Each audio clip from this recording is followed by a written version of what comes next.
Welcome back or welcome to the channel. I'm Hector the Pepper, and today we're going to be talking about a serial killer. But first, I'd like to propose a question. What makes someone kill someone? Love, hate, revenge, all the above? Or is it just the basic primal desire to kill and conquer the weak? Now, obviously, we live in a different time. We don't have to just go around killing each other. But what if we gave into that urge? What or who will we become? Today, we're going to talk about somebody who gave into that urge, which ultimately led him to kill, dismember, and sexually violate 7 women and 1 girl.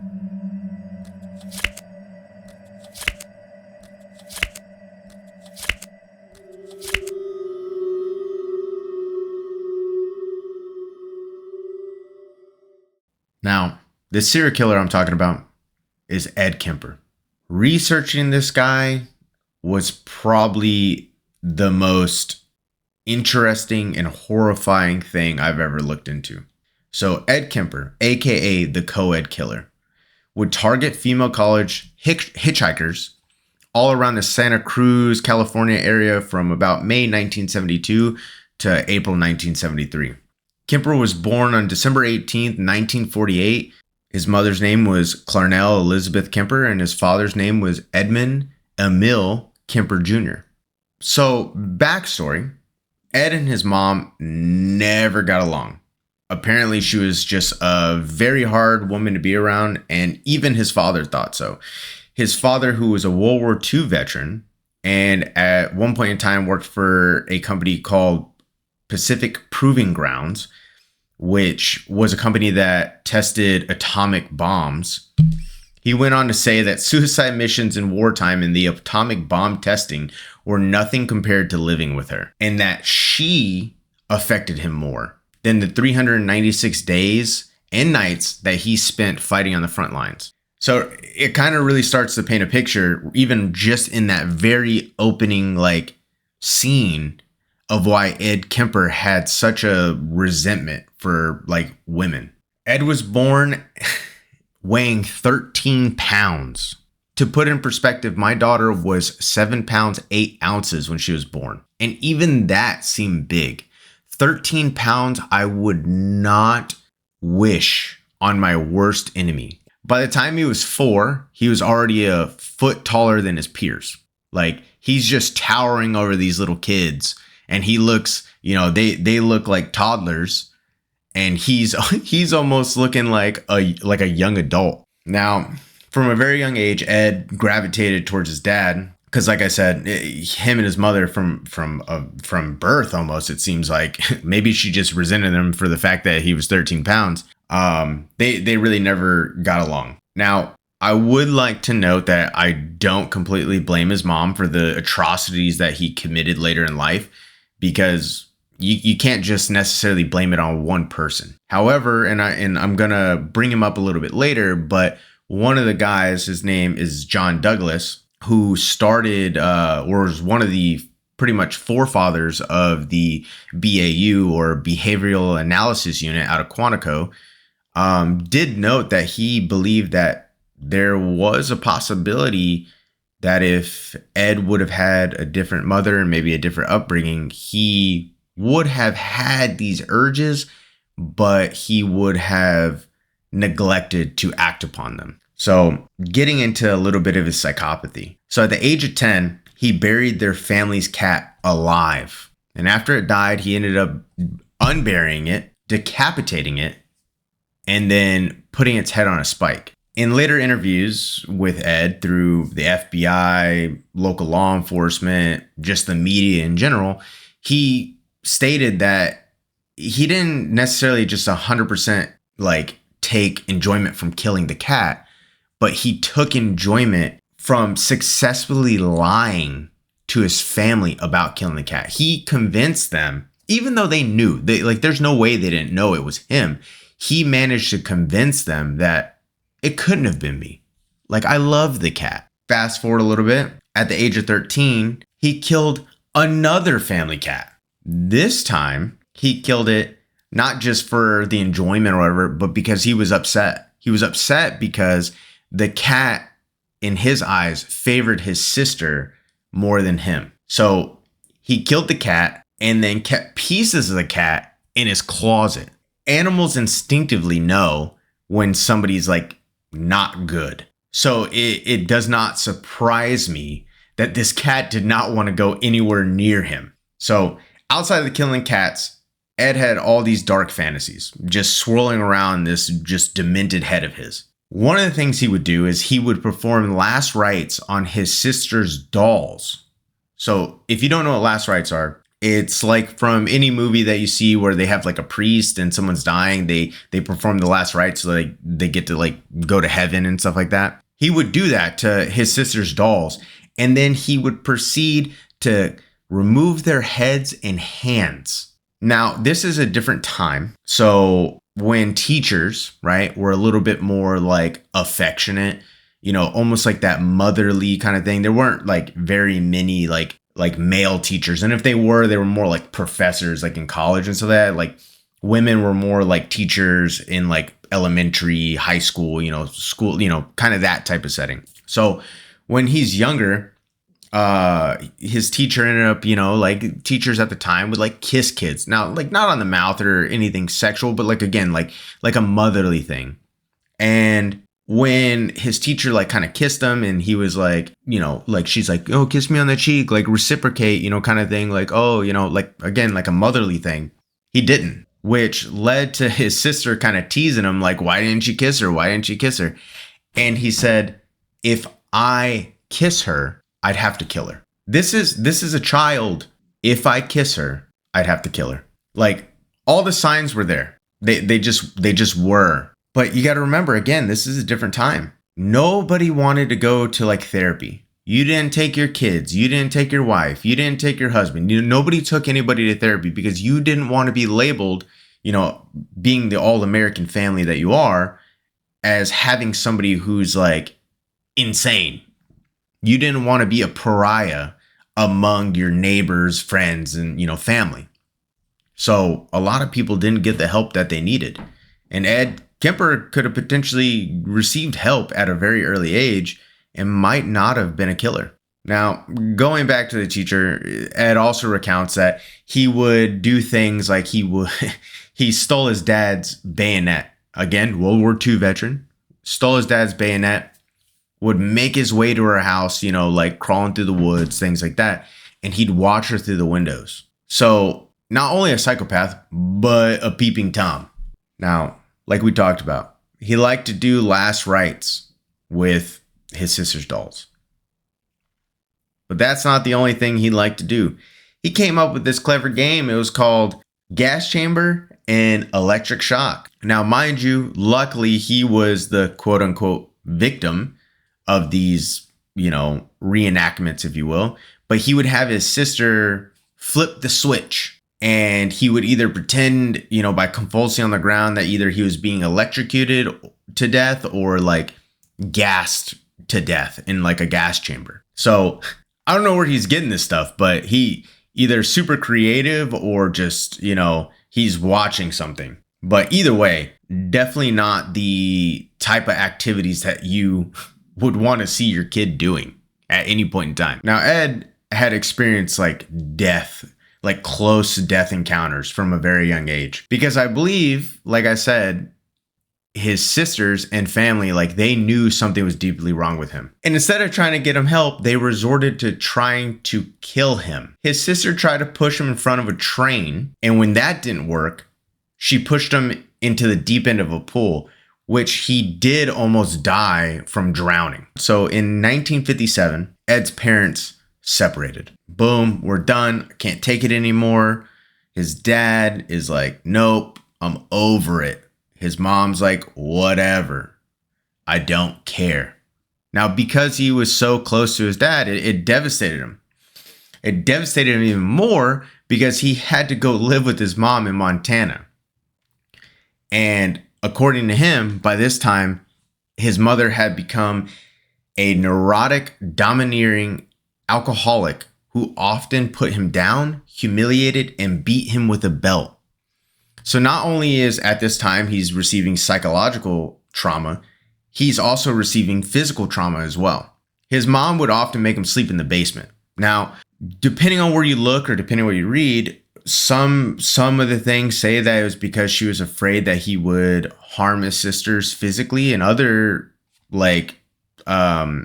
sources would tell you that she was afraid he would molest his sisters. It didn't help that his mom also refused to show him any affection because she feared it would turn him gay. So I can't love you because you'll be gay if I give you too much affection. Now, his mom also continued the psychological abuse. By the age of 15, he was 6'4" and apparently very much resembled his dad, which his mom hated. And she'd always put him down for it, saying that nobody would ever love him, that he would just he's never going to find love. He's never going to be with anybody. Nobody's ever going to care about him. So at 15, 6'4", he runs away and he makes his way to Van Nuys, California. And he finds his dad and he wants to reconcile a little bit. He's, "Dad, I love you. Please take me in," whatever the case may be. And this is actually when he finds out that his dad has been remarried and he has a stepson. Now, he didn't seem to mind. Nothing ever nothing bad ever happened to that. He stayed with his dad for a little bit until his dad sent him to live with his grandparents on his side. So his father's mom and dad, that's where Ed went to live. His grandma, Maud Matilda Kemper, and grandfather Emil Kemper Sr. So, okay, change of scenery. They lived on a ranch in the foothills of the Sierra Nevada, near the town of North Fork. Now, this is when, if you didn't already think it was kind of gruesome, it starts to get pretty bad. So, Ed hated living there with his grandparents. And he describes his grandfather as like a senile old man. And like his mother, his grandmother constantly emasculated him and his grandfather. August 27th, 1964. His first and second murders took place on his grandmother and grandfather. So him and his grandmother get into an argument. And after the argument, Ed proceeds to go grab a rifle. And he shoots her twice in the back and once in the head. And then, if that wasn't enough, takes a knife and starts stabbing her. His grandfather was out at the time, and upon coming home, he shoots his grandfather in the driveway. Even after all the psychological and physical abuse, though, in a time of need, in a time of, oh fuck, what did I do? He calls his mom and asks her, what should I do? And she promptly tells him, call the police. Call the police, tell them what you did, wait for him to arrive. And that's what he did. And the cops come, they pick him up, they arrest him and, begin the questions. And so they're like, why'd you do it? Why would you do this? He told the police that he killed grandma because he just wanted to know what it felt like. And he killed his grandfather because he knew that once he had discovered what he had done, he wouldn't be happy. He'd be mad at him. So kill him before he could find out. So at the age of 15, he's set for trial. And the first failure happens within the court system. The court deemed the crimes were incomprehensible for a 15-year-old to commit. And the court psychiatrist diagnosed him with paranoid schizophrenia, and he was sent to, I'm going to say this wrong, Atascadero State Facility for Mentally Ill Convicts, where he spent the next 5 years there, from 1964 to 1969. Now, a couple wise people, right? Doctors at the state prison did not agree with the diagnosis of court physicians, stating that Ed showed no flight of ideas, no interference with thought, no expression of delusions or hallucinations, and no bizarre thinking. So what does that mean?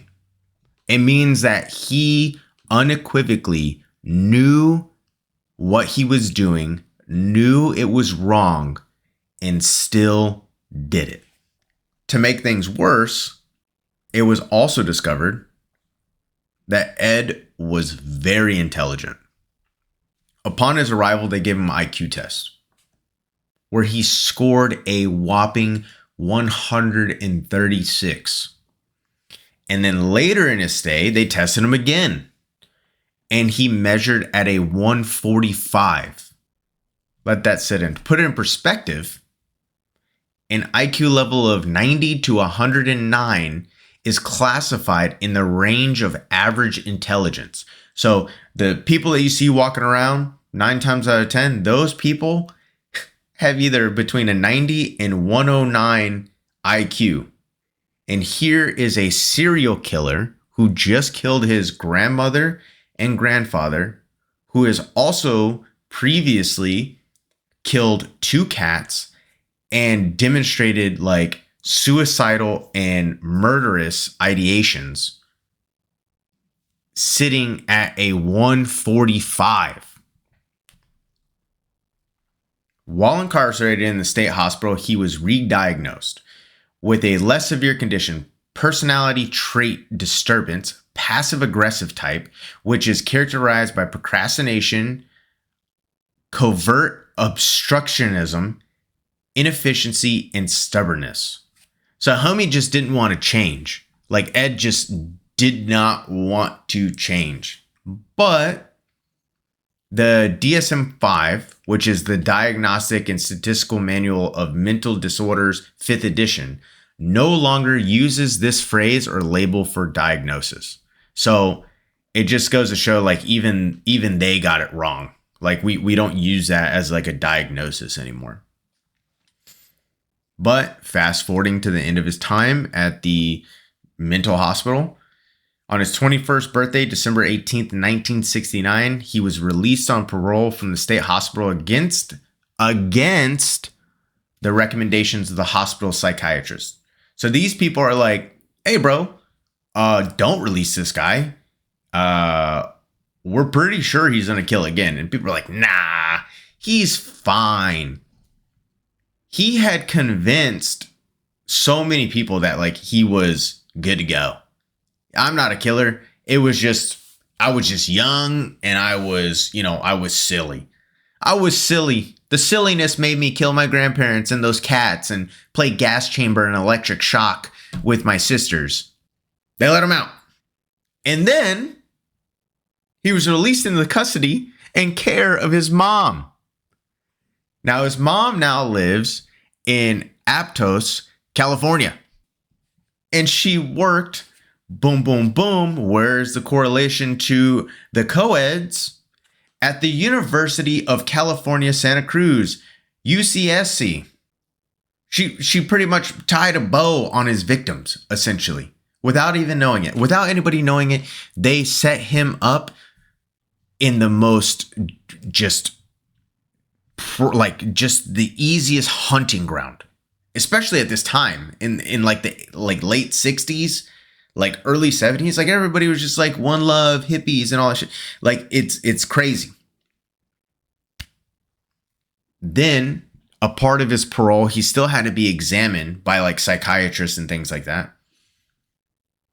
He later demonstrated further to his psychiatrist that he was rehabilitated.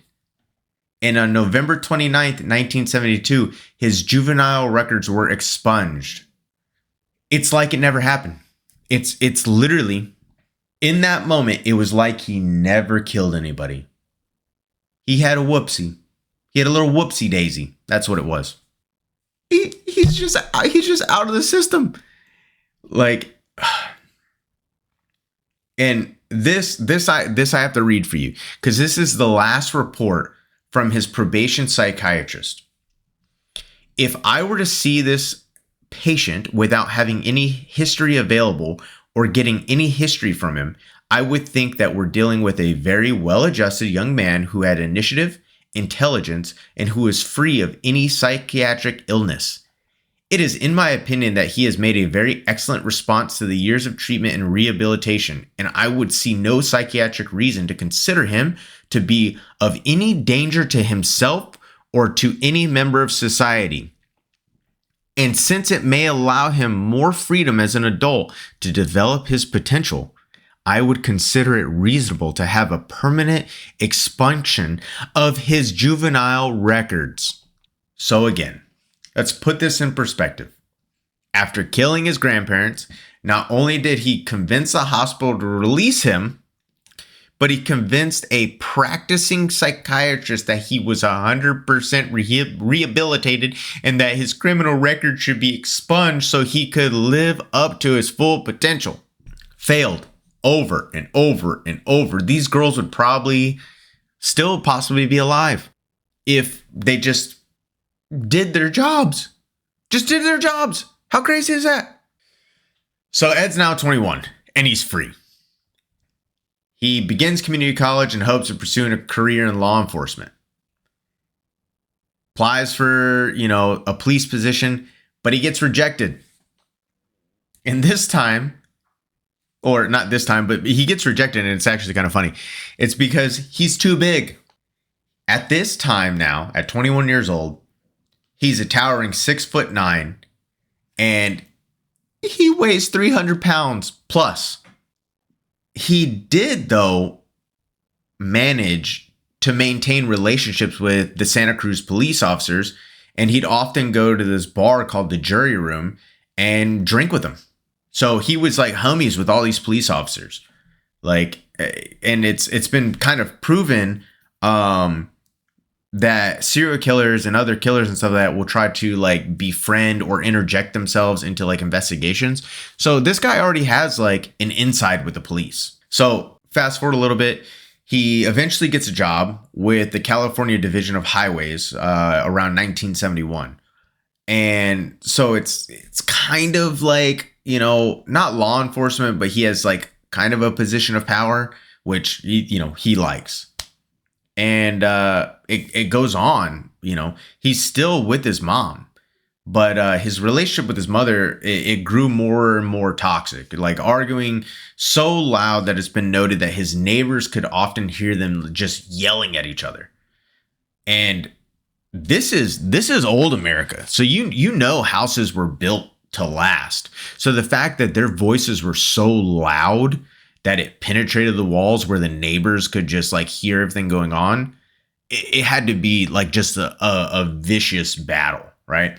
Which that's pretty much how Ed describes it. He describes the fights with his mom as horrendous battles, violent and vicious.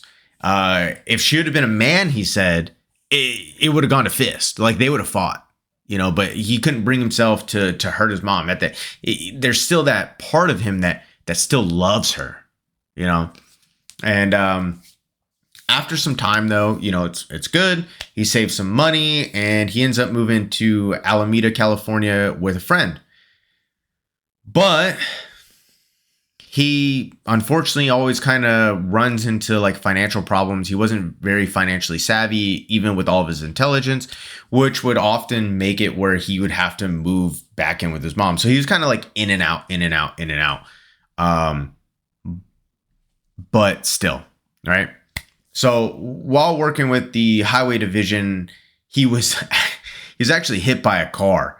How you miss a guy who's 6'9", 300 plus pounds, I don't know. But he was hit by a car while riding his motorcycle, and he ended up suing those guys, and he got $15,000. He used the money to buy a 1969 Ford Galaxy.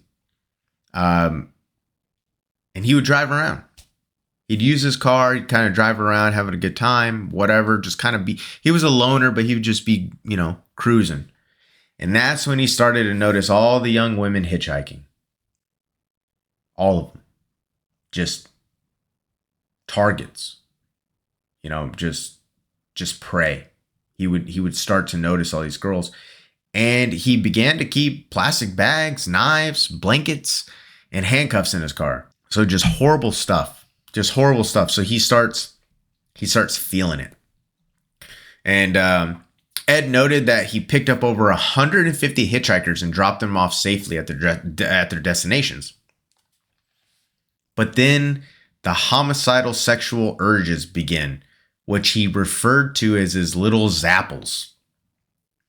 Again, noted by one of the fathers of the BAU, John Douglas, he noted while interviewing Ed that he was intelligent enough to be able to pick out his prey as people who nobody was noticing. In the interview, he noted that Ed said he picked up a woman and he had the intention of like killing her, but her friend who was with her ended up taking like note of his license plate and stuff like that, and he drove her to her destination and let her go. Didn't do anything weird, had a casual conversation with her and let her go, because he was smart enough to know that if she went missing, the last person this person saw her with was Ed, and this is his license plate. So this is where my original question starts to come in. What happens? Who and what do you become when you give in to those urges? His third and fourth murders. May 7th, 1972. Marianne and Anita Mary Luscinza. I think it's Italian. Sounds Italian. Two 18-year-old hitchhikers. Prime of their lives. Ed picked them up and they wanted to go to Stanford. And he said, I'll take you. Let's go. Now, he was, even in his size, he was suave enough to drive them off into a secluded area near Alameda. He was familiar with the area because obviously he worked for the highway department, and it was there that he handcuffed Marianne and locked Anita in his trunk. He then stabbed and strangled Marianne to death, and then in the same manner, Anita. Now, I'd also like to add that he was so sexually inexperienced that on his first kill of Marianne, he grazed like her boob, and he said sorry. Before killing her, he was like, oh, I'm sorry. You know, it's like, oops, I didn't mean to do that. My bad. Right? So, like, that's how, like, awkward and, like, you know, sexually inexperienced he was. He touches her. He has full intention. He's going to kill this lady. But because he grazed her in a sexual manner, he was like, oops, my bad. After the murders, he placed them both in the trunk and he started driving back to his apartment because he knew his roommate wasn't at the apartment, so that's where he was going to take him. On the way back, he was stopped by the police, who obviously, because they're not clairvoyant, didn't, you know, I guess, like, detect the corpses and ended up just letting him go. On his first kill, or I guess, you know, third and fourth kills, but his first of the women, he could have been caught, and he wasn't. He was let go. So he takes these girls' dead bodies back to his apartment. Like I said, his roommate's out. And he sets them up. He photographs them and has sex with the naked corpses. I don't know what it is with all these serial killers, like fucking dead people, but he's one of them. So he would proceed to have sex with their dead corpses. He then dismembered their bodies. So he cut them up, placed their bodies in plastic bags, disposing their body parts near Loma Prieta Mountain. And then I also have to add, and it's gross, but he kept their heads. But he did eventually dump them in the ravine, or in a ravine. And he also engaged in what's called irimatio. Now, I'm not going to describe what irimatio is because At one point in time, if I ever do get monetized, I don't want to be demonetized for this video, but Iramatio, if you want to look into it, go ahead. Just know it's gross and you might want to turn on private browsing because it is not safe for the workplace. Fifth murder, September 14th, 1972. Aiko Ku, Ed's fifth kill. On this evening, he picked up a 15-year-old girl. Picked up a 15-year-old girl who was hitchhiking because she missed the bus to her dance class. Just horrible. This little girl thought she could trust this guy. Couldn't. He took her to a remote area where he pulled a gun. This is what's actually kind of like crazy when you think about it. When you have so much fear. This girl was so afraid. Ed, when he got out of the vehicle, after pulling a gun on her, got out of the vehicle, locked himself out of his own car. That's not even the craziest part. He left the gun in the vehicle. So you have a locked vehicle with the gun in the vehicle and the perpetrator outside of the vehicle. And instead of picking up that gun and defending herself or not unlocking that vehicle, he yelled and persuaded and whatever he did, and she unlocked that car and let him in.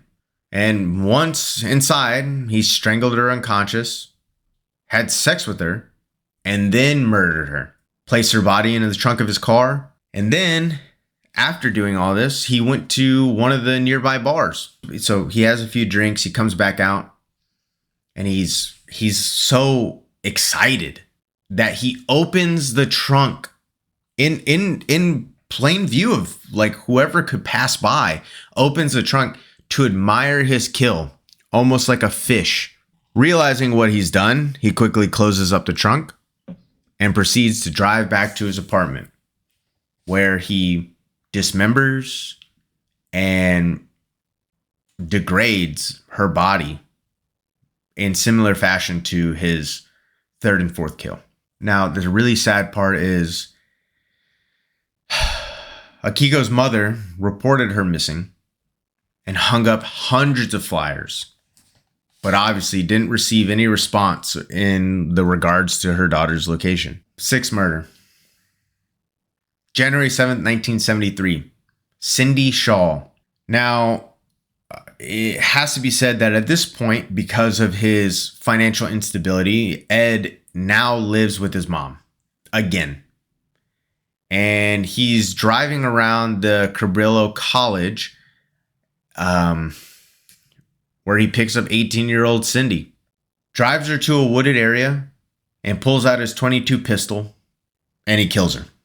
Places her in his trunk and drives back to his mom's house.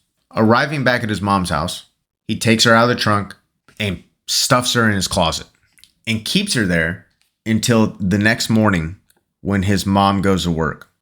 He does all the grotesque shit that he did with the other bodies, removes the bullet from her body to help with not being able to identify him.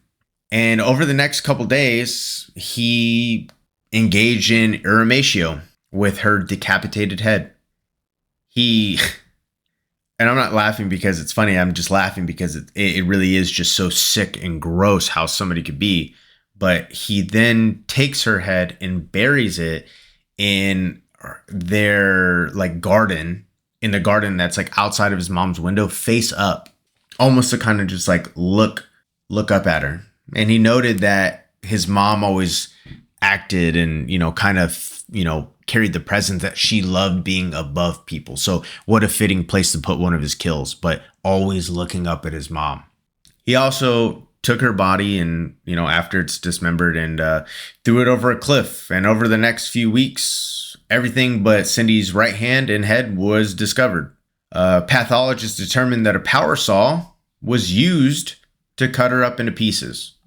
So pulled out the old skill saw, the old circular saw, and went to town. This guy's just horrible. And all these girls got in willingly. I'd like to note that he never forcefully put anyone into his vehicle. They all got in on their own free will. 7th and 8th murders. So now it's February 5th, 1973, and he has Rosalind Thorpe and Allison Liu. Heated from an argument that he had just gotten in with his mother, he goes out on the hunt for possible victims. And by this time, the police and just like, local law, or the police and like media and stuff like that, they start realizing like all these women are kind of like co-eds. They're all college age women, and they all seem to be being picked up from like colleges or near the vicinity of the colleges. So they basically put a PSA out. They're like, hey, don't get into anyone's vehicle who doesn't like have like a student sticker. Like, it's not safe. If they don't have a student sticker, don't hop in. So Ed, being again the intelligent person he is, steals a sticker from his mom, who still works at UCSC. So he actually picks up these two women at two separate times of the night. And he first saw 23-year-old Rosalind as she was leaving a lecture hall, and Ed offers her a ride.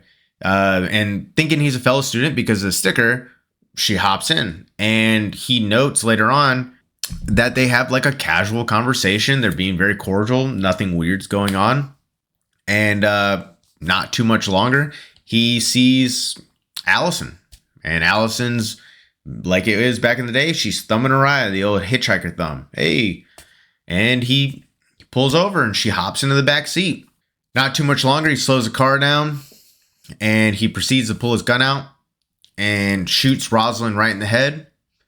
Tries to do a quick turn, fires 2 rounds at Allison and misses, but the third one inevitably hit her in the temple. Proceeds to take them both back to his mom's house, where he has sex with them, dismembers them, and digs out the bullets once more to avoid detection. He discards the bodies the next morning, and some remains were discovered near Eden Canyon about a week later, and then more around Route 1 in March. So he's on a tear. His 9th and 10th murders. April 20th, 1973. Clarnell Elizabeth Kemper and Sally Hallett. So Ed's asleep at his house, or his mom's house, and his mom, Clarnell, comes in from like a night of partying and wakes him up. And he wakes up and he finds his mom and she's in her bed. And just such like a vicious woman. She spots him kind of like walking in the room, obviously. And it's not met with a, hey, I'm sorry I woke you up or anything like that. It was met with, let me guess, you're going to want to sit up and talk all night? Which he proceeds to just say, no, good night. And he went back to bed, and he laid there until his mom fell asleep. And when she fell asleep, he went in and beat her with a claw hammer and then took a penknife and slit her throat. He then beheaded her and humiliated her corpse. I don't know what that means. I'll leave it up to you to interpret, but he humiliates her corpse. He then proceeds to place his mother's head basically like on a bookshelf and scream at it for hours till he's pretty much like hoarse. And he does other things to it, like he throws darts at it, ultimately leading him to take his mother's head and smash her face in with a hammer. He also cut out her larynx and tongue and threw them in the garbage disposal. Turned it on, starts kicking on, womp, womp, womp, womp, womp. And it actually is too tough for the garbage disposal. So it kicks out tissue back up into the sink.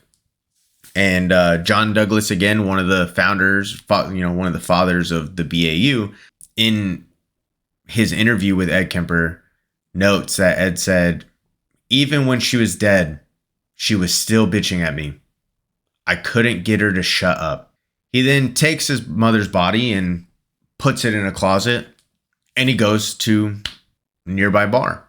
After leaving, he actually invites Sally, who is his mother's best friend, back to the house for dinner and a movie. So I don't know if this lady, who is most likely, his mother's age, is like, oh, this young guy's into me. I'm going to go ahead and I'm going to get me some.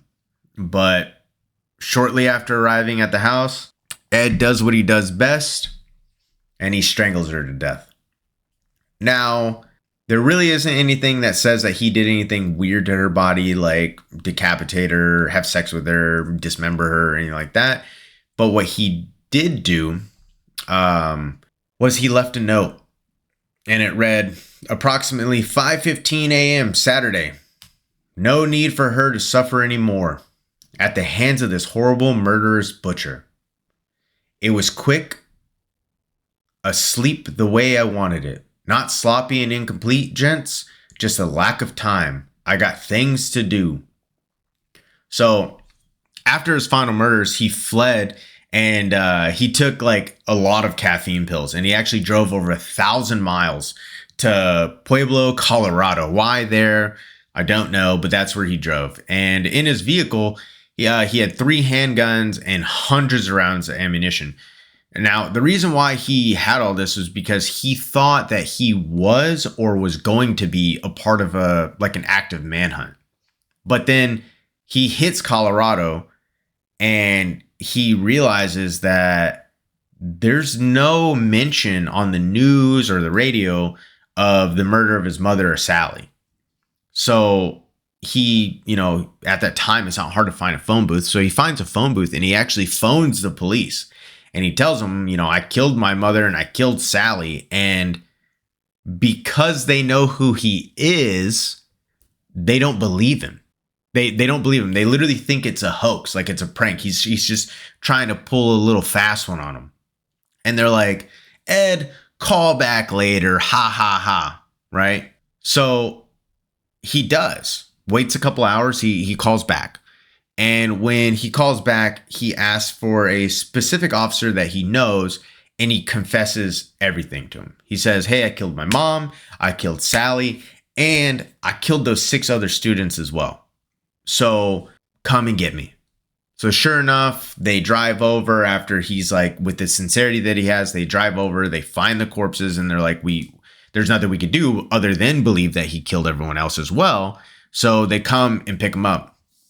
And when they pick him up and they start interrogating him and, talking to him, he said, they asked him, they were like, why did you confess?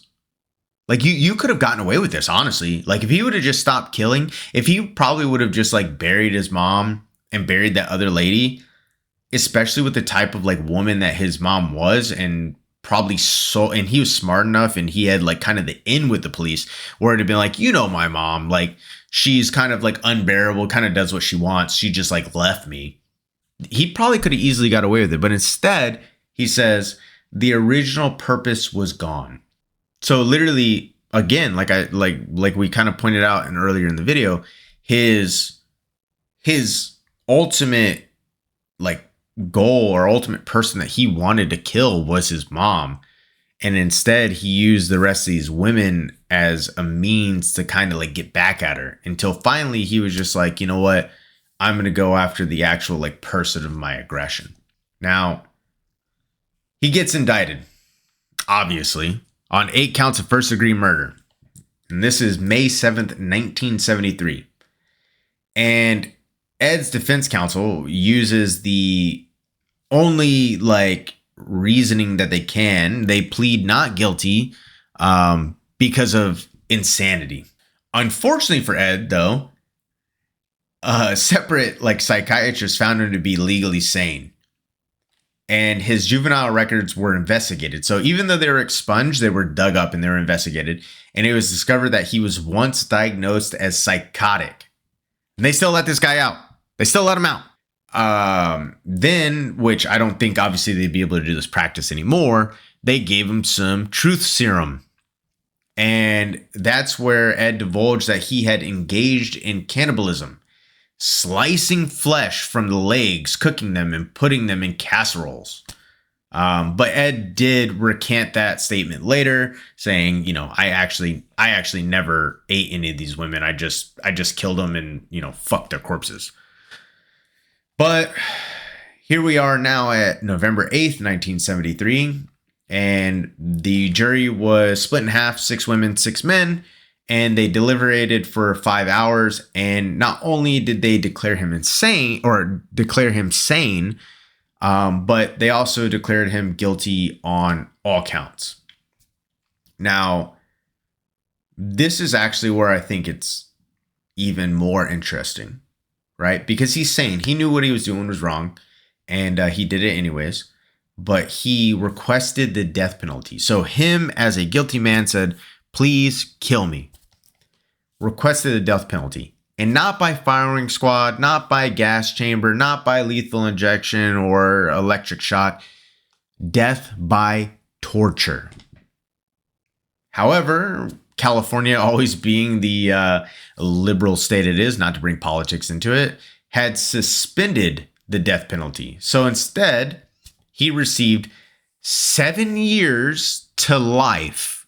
Like nowadays, they just give you 500 years per person, which would be crazy, or just life without parole. But they gave him 7 years to life for each count, ordered to be served concurrently, being sent to the California Medical Facility in Vacaville. Now,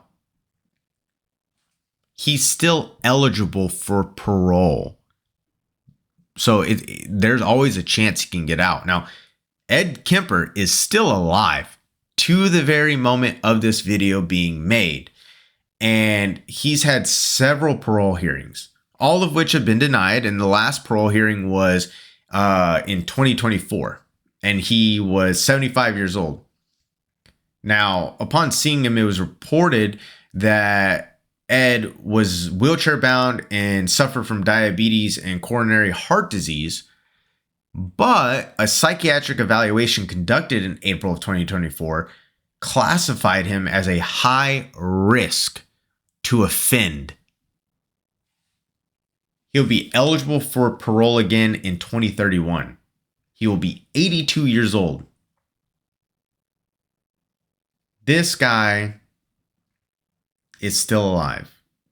There were signs from the beginning all the way to the end. The only reason he was caught is because he killed the person that was the center of his anger and hate and resentment and turned himself in. Just let that sink in for a second. And I'll leave you with this. Monsters are real, and they can look like anyone. Stay safe out there and don't hitchhike. Don't hitchhike. Thanks for watching. If you like this style of video, make sure you leave a like, leave a comment, and subscribe. Peace.